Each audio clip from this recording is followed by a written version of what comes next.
Once again welcome back student. आज का हमारा टॉपिक रहेगा mean and variance of a discrete random variable. मतलब in case of probability distribution के केस में मीन, वेरिएंस और स्टैंडर्ड डेविएशन आप कैसे फाइंड आउट करोगे, आज वो चीज हम करेंगे। तो सबसे पहले देखते हैं mean in case of frequency distribution. Mean in probability distribution,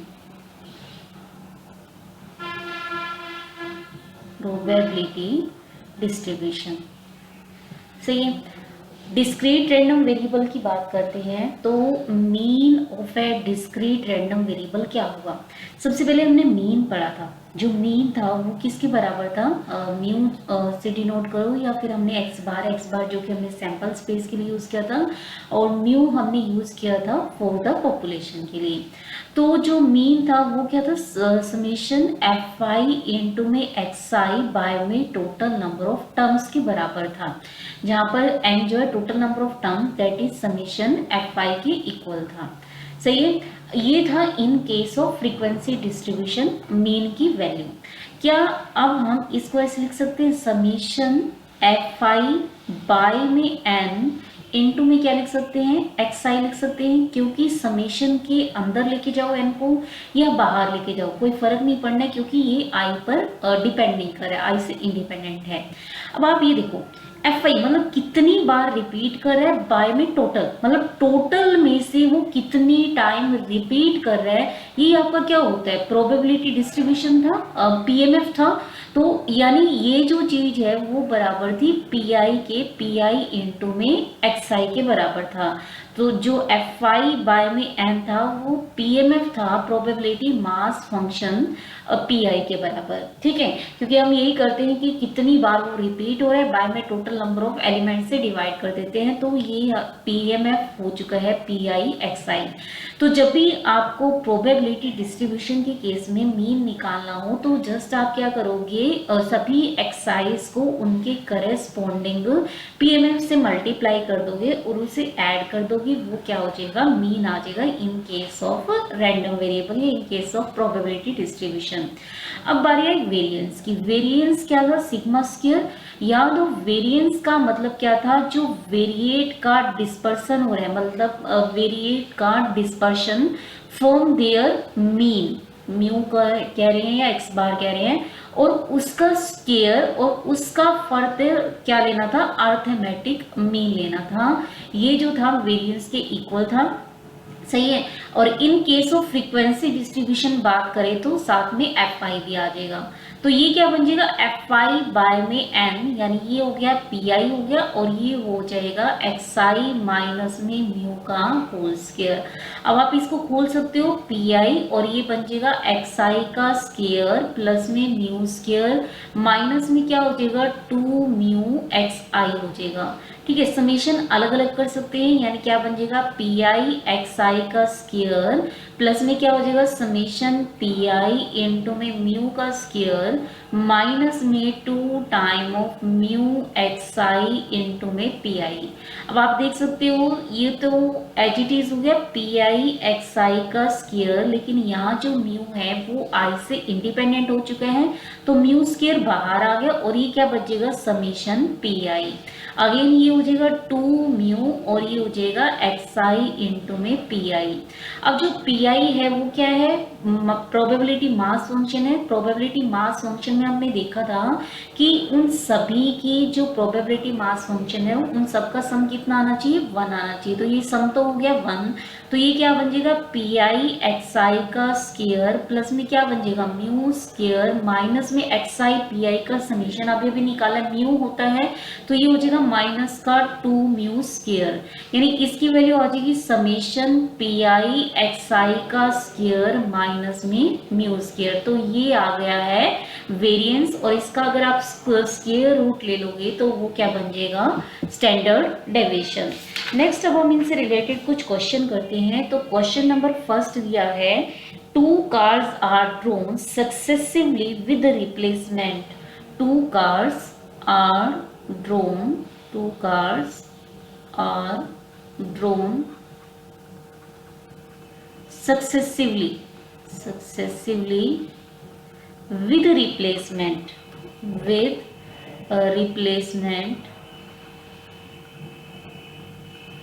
from a pack of 52 cards, from a pack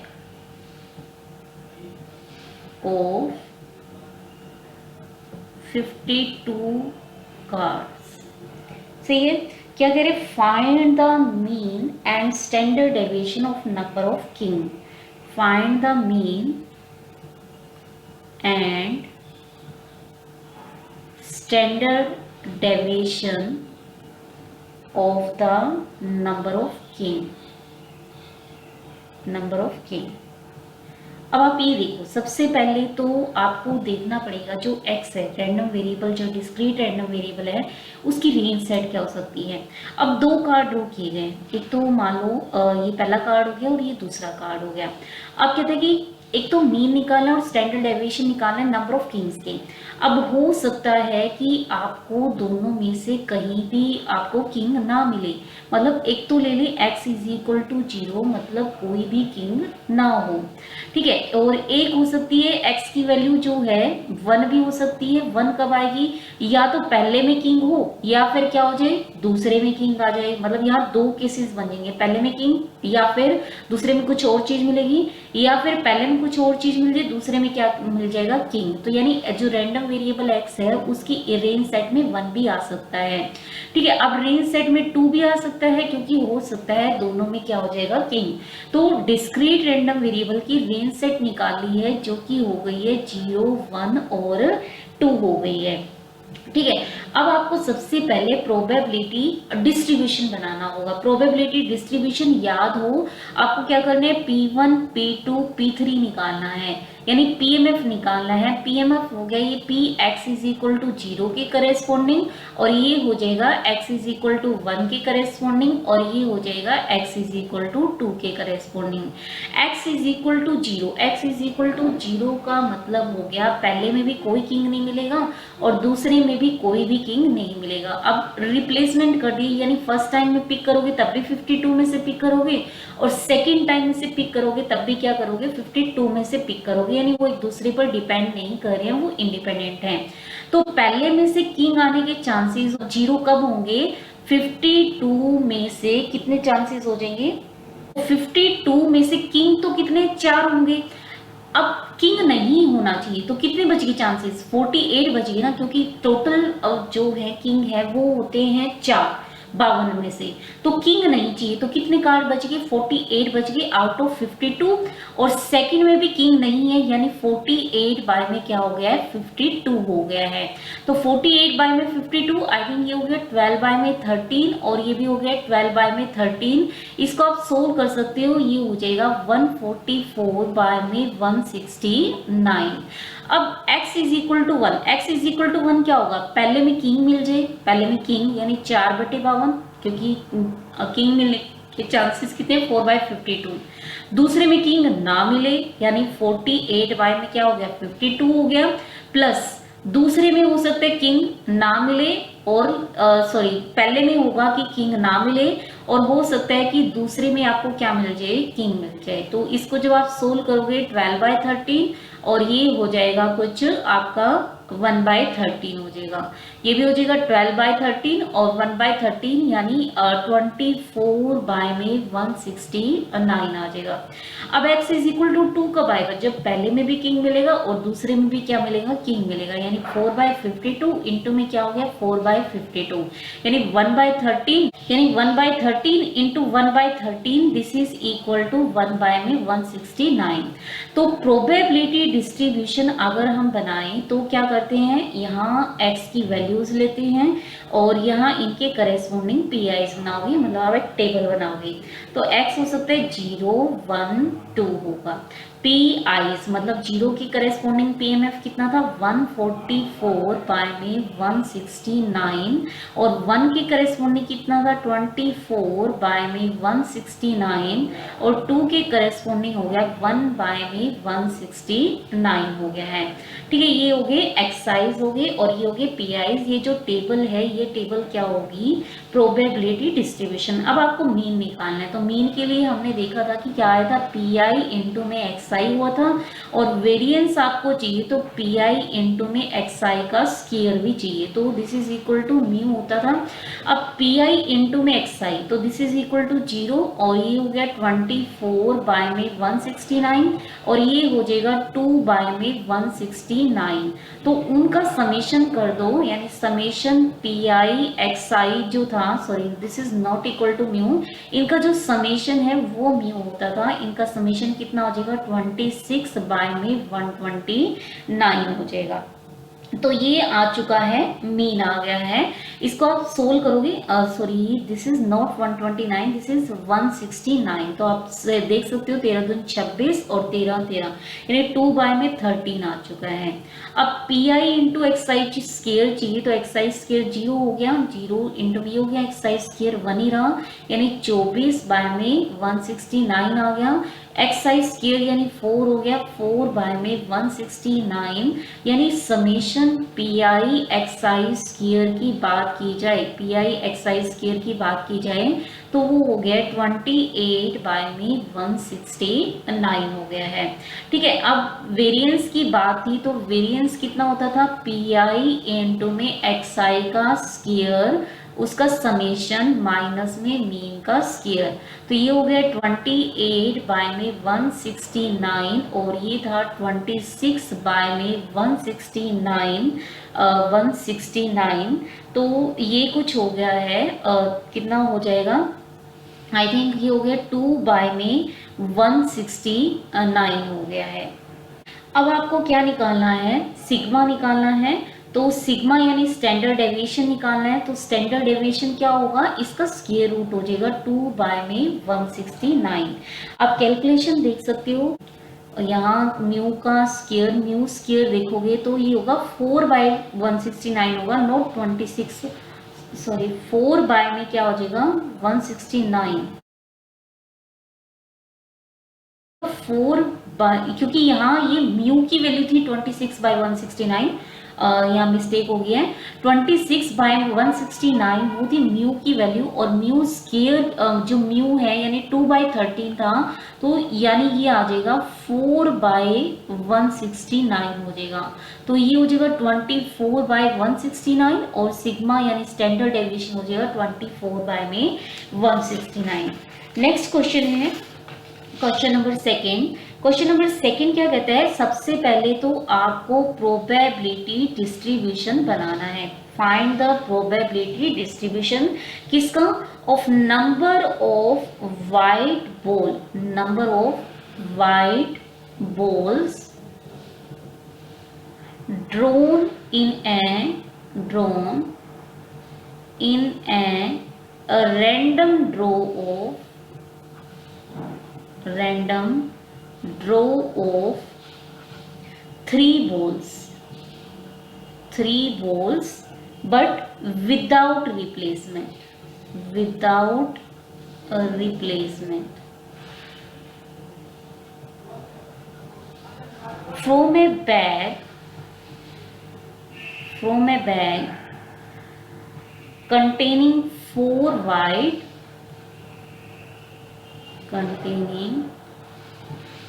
4 white and 6 red balls.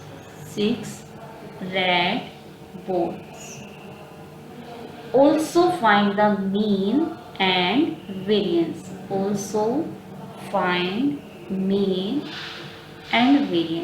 सबसे पहले तो क्या कहता है कि आपको प्रोबेबिलिटी डिस्ट्रीब्यूशन बनाना है।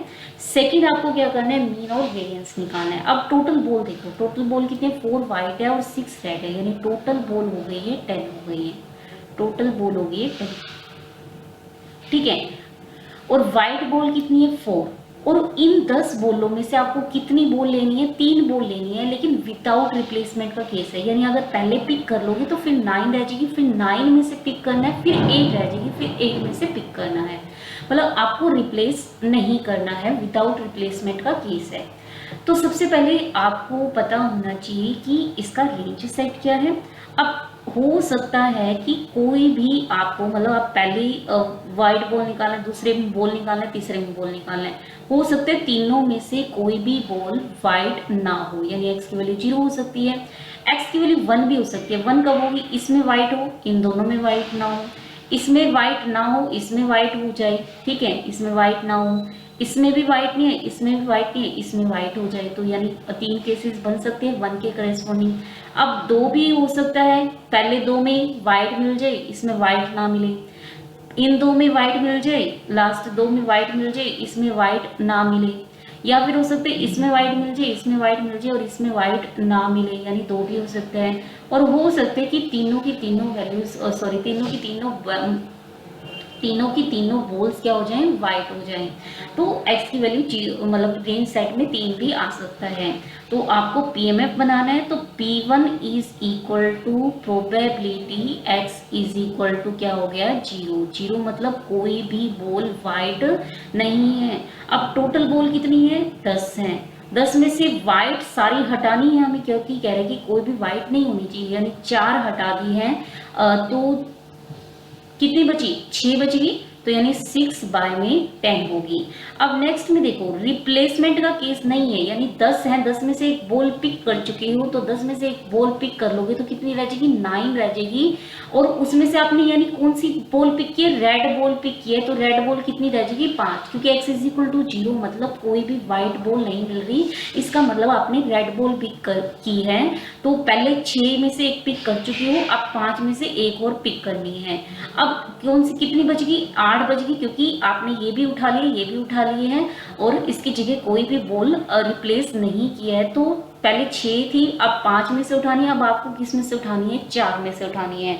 तो ये हो जाएगा P1। आई होप P1 आप सोल्व कर सकते हो। P1 की वैल्यू कितनी आ जाएगी? कुछ आ जाएगा 1/2 के करीब, 1/2 के करीब, चेक कर सकते हो आप। अब नेक्स्ट है P2। P2 हो गया x इज इक्वल टू 1 के करेस्पॉन्डिंग। इसकी 1/2 नहीं, इसकी वैल्यू आ जाएगी 1/6 के कर, 1/6 आ जाएगी। अब x इज इक्वल टू 1 का कब केस आएगा? पहले में व्हाइट बॉल उठा ली, यानी 4 बाय में 10 हो, लेकिन दूसरे में आपने रेड बॉल उठा ली, तो टोटल बॉल रह गई 9 और रेड बॉल कितनी हो सकती है? 6। अब नेक्स्ट फिर से रेड बॉल उठा ली हो, यानी 8 में से, और एक रेड बॉल ऑलरेडी उठा चुकी हो, यानी कितनी बच गई? 5 हो गई, ठीक है। अब हो सकता है कि पहले में से आपने रेड उठा ली हो, ठीक है, दूसरे में से क्या उठा ली हो? और व्हाइट उठा ली हो, यानी 4 बाय में कितना हो गया? 9। और तीसरे में से हो सकता है कि आपने फिर से रेड उठा ली हो, यानी 5 बाय में 8। तो नेक्स्ट हो सकता है पहले में भी रेड उठा ली हो और दूसरे में भी क्या उठा ली है? रेड उठा ली है, और तीसरे में हो सकता है कि व्हाइट उठा ली हो, तो 4 बाय में 8 हो गया। तो P2 आप सोल्व कर सकते हो। P2 की वैल्यू आ जाएगी 1 बाय में 2 आ जाएगी। अब बारी आई P3 की। P3 जो है PMF है, तब जब x के रेंज सेट में, मतलब जो इमेज है वो किसके बराबर आ जाए? 2 के बराबर आ जाए। अब 2 का केस देखो, 2 का केस हो सकता है कि पहले में भी आपको रेड व्हाइट मिल जाए 4/10, और दूसरे में भी आपको रेड मिल जाए, तो एक तो पिक कर चुकी हो, तो कितनी रह जाएगी? 3 रह जाएगी। लेकिन तीसरे में आपको क्या मिल जाए? रेड बॉल मिल जाए, तो रेड बॉल कितनी है? 6 है, और टोटल कितनी बच गई है? 8 बच गई है, सही है। अब फिर केस हो सकता है कि पहले में तो आपको व्हाइट बॉल मिल जाए, यानी 4/10 हो जाए, लेकिन दूसरे में क्या हो जाए कि यहाँ रेड बॉल मिल जाए 9 में से, और तीसरे में हो सकता है कि व्हाइट बॉल मिल जाए, यानी 3/8 हो गया, ठीक है। नेक्स्ट केस है कि पहले में से क्या हो जाए? आपको रेड बॉल मिल जाए, यानी 10, ये 6 हो गया, और दूसरे में क्या मिल जाए? व्हाइट बॉल मिल जाए, तो दूसरे में व्हाइट बॉल मिलने के चांसेस कितने हो जाएंगे? 9, और ये हो गया आउट ऑफ 4, और तीसरे में भी व्हाइट बॉल मिल जाए, यानी 8, और ये हो जाएगा कुछ 3 के करीब, ठीक है। आई थिंक और चांस नहीं बनेगी। जब आप इसको सोल्व करोगे तो आंसर आ जाएगा 3/10 के करीब आ जाएगा, ठीक है। नेक्स्ट होगा P x is equal to 3 के करेस्पॉन्डिंग। जब x इज इक्वल टू 3 के, यानी तीनों में ही आपको क्या मिल जाए? व्हाइट बॉल, यानी 10, 4, और ये हो गया 9, 3, और ये हो जाएगा 8, और ये 2, यानी ये हो जाएगा 1/30 हो जाएगा। ठीक है, तो आपको क्या बनाना है, पीडीएफ प्रोबेबिलिटी डिस्ट्रीब्यूशन बनाना है। प्रोबेबिलिटी डिस्ट्रीब्यूशन के लिए x लिखोगे 0 1 2 3, इनके करेस्पॉन्डिंग पीएमएफ लिखोगे यानी पीआईज लिखोगे। तो पीआईज जो है पहले इसके लिए थी 1/6, सोल्व करके देखोगे इसकी वैल्यू आ जाएगी 1/2, इसकी वैल्यू आ जाएगी 3/10 और इसकी हो गई है 1/30। अब आपको मीन निकालना है, तो मीन के लिए पी आई इंटू में एक्स आई चाहिएगा, यानी 0 हो गया, 1/2 हो गया है, 6/10 हो गया है और ये हो गया 1/10 हो गया है। फिर आपको चाहिए पी आई इंटू में एक्स आई का स्क्वायर चाहिए, तो यानी 0 हो गया है, 1/2 ही हो गया है और ये हो गया 4 3 12 बाय में 10 हो गया है और ये हो गया 9/30 हो गया है।